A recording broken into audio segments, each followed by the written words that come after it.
Cape Cod Broadcasting weaves the listening environments of 99.9 WQRC, Ocean 104.7, WFCC Classical 107.5, Cape Country 104, and CapeCon.com's website experience to reflect the lifestyles of the people who live, work, and play on Cape Cod. We hope that you enjoy this podcast. And welcome into the Sunday Journal. I'm your host, Matt Pitta. Thanks for being with us today. We get together each week to talk about issues facing Cape Cod, the islands, and all of southeastern Massachusetts. This is the Sunday Journal. Exciting topic here we're going to get underway with talking about the latest in great white shark research. And, of course, the state's foremost shark researcher and expert, Dr. Greg Skomal, is with me in studio today. And, Greg, it is always a pleasure to see you. Happy late spring, early summer. Hi, Matt. Good to be back. Good to see you. Thanks for being here today. So, of course, we have become Shark Central quite a bit here out on Cape Cod over the last few years. We'll talk a little bit about the history of where we've been, but let's bring people right up to speed. We'll get kind of right to the news nugget. What's going to be happening with you and your fellow colleagues over the next couple of weeks? Well, we're gearing up right now. We hope to initiate our research really in the next few days and get out on the water and see if the white sharks are here. Our primary goal this summer is continuing the research we initiated in 2014, and that is to try to get a population estimate for the number of white sharks that are around Cape Cod. We started this, as I said, last year, and it's a multi-year project. And I think it's really our effort is to answer the question we get from most people, and that is how many are here. And we hope that over the course of the next year, we'll be able to actually provide some preliminary estimates of the number of white sharks coming to Cape Cod. What did you find last year, research-wise?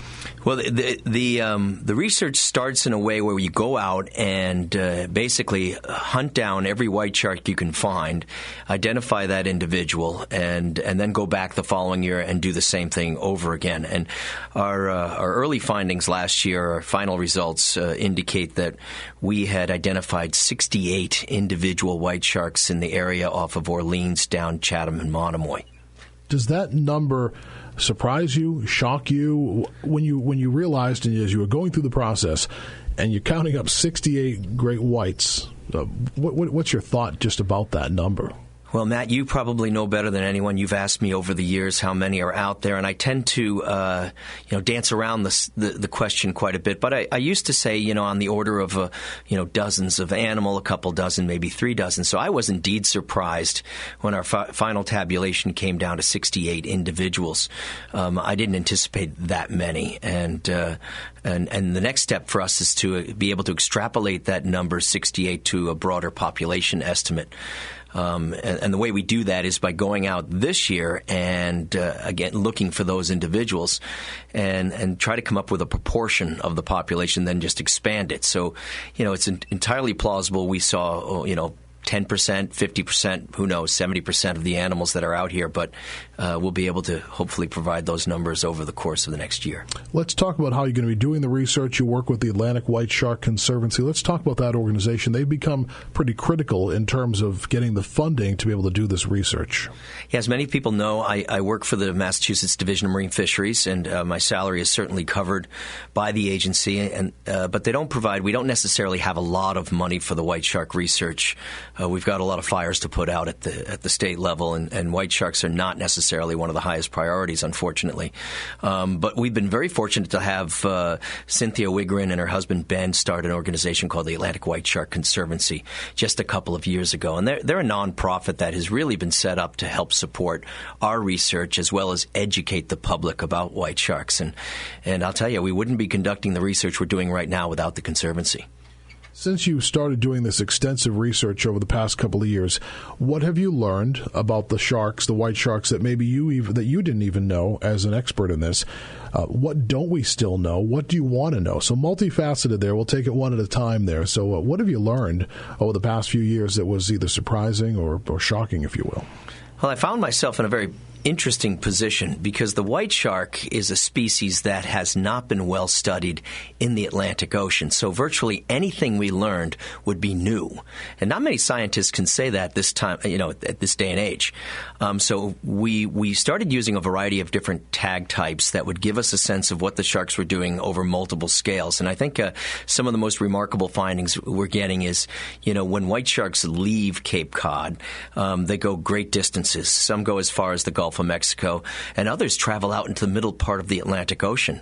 One of our sharks even crossed the mid-Atlantic and headed into the eastern Atlantic, which is the first transatlantic migration we were ever documented in this species. So their movements are very complex, very broad when they leave Cape Cod. And what's interesting is when they head out into these oceanic waters, they dive to depths as great as 3,000 feet every day.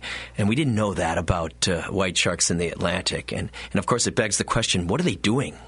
But I think what's of greatest interest to Cape Cod residents and visitors is our local research. We're using acoustic telemetry. We're getting a sense of what the sharks are doing around Cape Cod. And we're seeing that, a large number of our individuals return each year, some of them with remarkable timing from year to year. We've got one shark we call Julia that has come back almost every Memorial Day weekend. Now, she hasn't come back this year, as far as we know yet. But, we're getting a sense of their local movements, where they like to spend time, and when they leave. So we're getting a really good look at their seasonality, with most of the sharks arriving in June and July and leaving in October and November.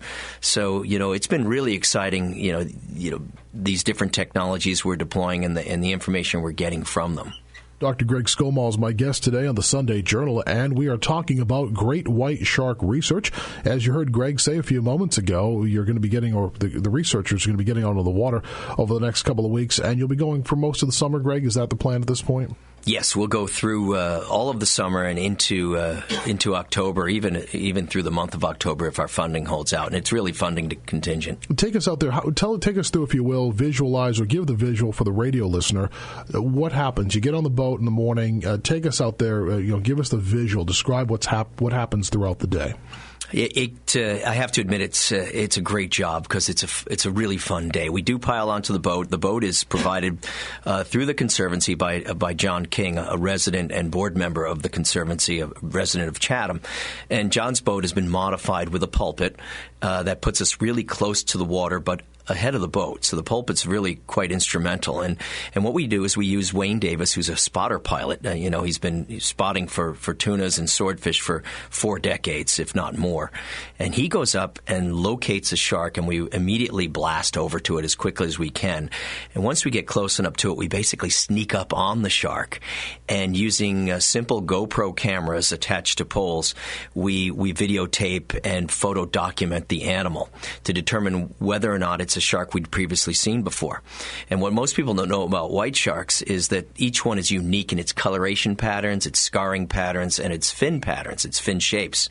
And so we use those diagnostic features to determine who that shark is. We identify it as a male or a female.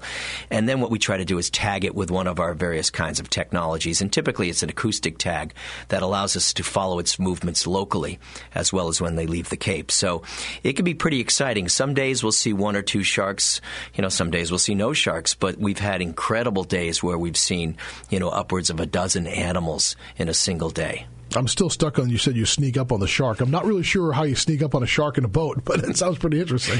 The spotter pilot is instrumental in telling us exactly where it is, and then we kind of slide up behind the shark. Sometimes the sharks don't even care if we're there, whereas other times they tend to spook away. There's so much we don't know, right, still? I mean, this is an animal with so much mystery, and it's really, I'm looking at a picture and some of the paperwork I have in front of me as we're talking, but it's really kind of the perfect eating machine in many ways, right? Or maybe that's not the way we would phrase it, but it's such a big marvel of nature. Yeah, I mean, we think about sharks in general, and the white shark is by far the most popular. It's the most charismatic. It's also considered to be one of the most dangerous. And, we think of the white shark, and you got to think about it, an animal that's evolved over the course of literally hundreds of millions of years. It's tuned to perfection in its ability to feed and to make little sharks. And I believe a famous biologist named Matt Hooper from the movie Jaws once said that, and he was actually quite right. So white sharks are really quite fascinating to us and to scientists and to the general public. But it's remarkable how much we don't know about this species in terms of its natural history, ecology, its movement patterns. Along those lines, one of the things we're trying to do, working with other towns. We've had great success working with Chatham and Orleans and a few Cape towns, but we're trying to expand our reach to other towns, particularly in light of the fact that white sharks are being seen off Cape as well. What's the lifespan for a shark? Do we know that for a great white shark? Do you have a handle on that? Yeah, as a matter of fact, it's research we just published a short time ago indicating that white sharks live in excess of 70 years. Wow. And, it changes the way you look at an animal, too, when you know it's long-lived. A big white shark that may be swimming next to our boat 16 feet long, you say, boy, that's a 50, 60-year-old animal. What have you seen over the course of your lifetime? Exactly. If you're just joining us today on the Sunday Journal, we are speaking with Dr. Greg Skomal, of course, the state's foremost shark researcher, and Greg is getting ready to head out for more research this summer. They'll be out on the waters. Now, in terms of where you're going to go, is your area pretty much Monomoy, then north up the backside, or what's going to be the focus, do you think, in terms of your location? Well, we have a survey-style methodology, and all that means is we've tried to structure our research the last couple of years as opposed to just going out when the weather was good. And so what that means is we work in a very well-defined time and space, and that space is generally from, for the most part, it'll be from Coast Guard Beach in Orleans down to the southern tip of Monomoy. That's where all of our research will be centered for this population study. If there are reports from other areas, we may try to get up there. At the very least, I may put our spotter pilot in those areas. But for now, we're just working specifically on the southern part of the Cape. How does your research factor into some regulations that came down recently regarding, I think it's called harassing of sharks, or there's some new regulations from the state that I think my understanding is that it's so people aren't out there in their own boats, trying to harass these sharks. Yeah, the Massachusetts Division of Marine Fisheries, my agency that I work with, just recently passed emergency regulations that will limit folks' ability to go out and just attract white sharks, harass white sharks, tag white sharks. And really, it's a proactive, precautionary series of regs that are put in place simply because in a lot of other parts of the world where we have high numbers of white sharks, we call them white shark hotspots, all those municipalities have taken steps to limit these kinds of activities, and it makes perfect sense. We ultimately don't want to alter the behavior of these sharks to any great degree such that we can, risk public lives and compromise public safety. And we think that just getting a handle on these activities now, before they develop, because really none of them have really developed just yet, is the right way to go. And it's certainly following suit with other areas around the world. Let's talk a little bit about the aspect of what communities should be thinking. When the white sharks first started showing up a couple of years ago, there was concern, what is this going to do to the area, to the beaches, to the tourism, etc. How have we fared so far? We had the one incident with the guy off Truro who was from Colorado, but nothing since then. So what are your thoughts about the way the town's been handling this issue? Well, in general, I'm seeing a lot of positive feedback from the general public. Now, there may be people, I'm out there quite a bit, and I do talk to the folks on the streets, and a lot of it's fascination instead of fear. I think from the town perspective, all of them have been, the couple of them that I've been working with, Chatham in particular, have been very proactive. They not only support our research through their harbor master's department, but also, I believe their local merchants have basically embraced white sharks. And I find that really quite fascinating. They certainly have. You go downtown Chatham now, and everybody has a shark T-shirt. In fact, a whole school district named themselves the Sharks when Chatham and Harwich merged a couple of years ago. They named themselves the Sharks. So there's certainly an aspect of that. I think that what has to happen is we have to have just some common sense, I think, when it comes to the safety, if you will, of the beaches off the Cape. Yeah, it's no secret. The fishermen, recreational and commercial, have known that the ecosystem's changing out there with seals coming back. And regardless of one's opinion on it, it's likely here to stay. And the white sharks are likely here to stay. So I think those folks who think about white sharks have to think in terms of coexistence. I know it's part of the debate, but it's the seals we think brought more of the sharks up, right? It's the food source. Yes. I think it's the rebounding seal population that has drawn the sharks closer to shore. In terms of that, is the seal population still healthy? I know that nature always has kind of a tipping point when you suddenly have too much of something. We had it with deer here on the Cape and on Nantucket, et cetera. So in terms of the health of the seal population, is it still healthy? Some people have said, well, it's getting so large that maybe there's going to be disease within the seal population. What are you seeing out there? Well, based on what we see, it is indeed still healthy, and it's remarkable how little we know about those seals as well. I mean, now granted, I'm not a seal biologist. We see them every day. We're on the water. We mark down the numbers that we're seeing, and I don't see any changing signs that it's shrinking at all. And nature has a way of keeping populations in check, whether it be through disease, competition, food resources. Who knows? I don't really have a firm stock assessment for seals, but I can say that at some point the population is likely to plateau. And as we come towards the conclusion of our segment, Greg, just quickly, a lot of headlines have been blaring the last couple of days about what happened in North Carolina. 2 children had shark attacks. Well, I think they both lost limbs as well. That created a lot of buzz up here, too, right? What do you think happened down there? I know you're not down there, et cetera, but what do you think happened down there off North Carolina? Well, based on the information we're getting, obviously, these children were bitten, and it's horrible. In shallow water, I think what's most remarkable is the short period of time and the small space that this all occurred in. Rapid attacks, and there's a tendency to rush to judgment that it was the same shark that did this. We have no evidence that that's the case. In all likelihood, it was a bull shark or perhaps a tiger, which are in the areas this time of year. But, that kind of event or series of events raises alarm in anybody that lives on or close to the water. So, as you can expect, my office has been fielding a lot of phone calls about sharks and shark attack. Unfortunately, there's no silver bullet when it comes to shark attack, and, we know remarkably little about it. But, it's why we're doing our research. Mm-hmm. All right, Greg, if people would like more information, what's the best websites to go to? The state site, Atlantic White Shark Conservancy, where should they go? Well, certainly the Massachusetts Division of Marine Fisheries website is a worthwhile stop, as well as the Atlantic White Shark Conservancy website, which is atlanticwhiteshark.org. If you want to follow the movements of some of our sharks, TShirts.org is another good website. So, visiting those or reaching out to us directly is something we encourage. When you get on that boat every day when you head out, are you still excited? Is it still new? You've been doing so much of it the last few years and seeing the sharks. But when you jump on that boat, do you get an adrenaline rush? Like, what are we going to see today?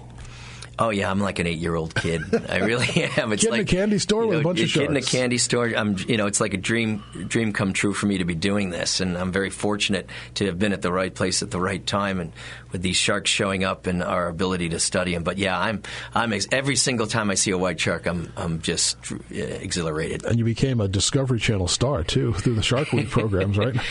Yeah, we've got a show coming up this year, so that'll be. It's actually interesting because what we try to do is follow our white sharks from Cape Cod to where they're going in Florida. Oh, good. So you're on Shark Week again this week with excellent. Yeah, we'll be on again this year. So I haven't seen the film, so I can't say whether it's good or bad, but I won't watch it more than once. Greg Skomal, our guest today. Greg, thanks so much for stopping by, and we look forward to chatting with you throughout the summer here as the sharks make their reappearance here on Cape Cod.